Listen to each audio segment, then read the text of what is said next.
Insellim lek Amy u nsellem lill-telespettaturi kollha ta' Net Television insabu hawnhekk fil-lokalità ta' Ħalkirkop il-ħin huwa satejn ta' wara nofsinhar u kif tistgħu taraw wara hija l-andament huwa pjuttost kajman. Ftit li xejn qed jitlu persuni biex jivvutaw bħalissa għalkemm il-membri tal-Korp tal-Pulizija qalulna li iktar kmieni matul il-ġurnata kien hemm ħafna iktar persuni li ġew biex jivvutaw l-andament kien iktar mexxej. Ngħaddu issa biex nitkellmu ftit dwar id-demografija tal-lokalità.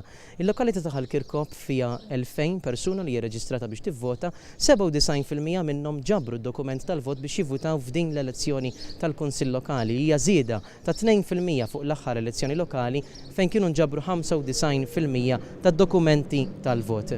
Hemm 5 postijiet fil-Kunsill Lokali ta' Ħalkirkop u għal dawn il-5 postijiet qed jikkontestaw dawn il-persuni. Għal Partit Nazzjonalista 2 kandidati John Luke Kassar u Stephen Mizzi.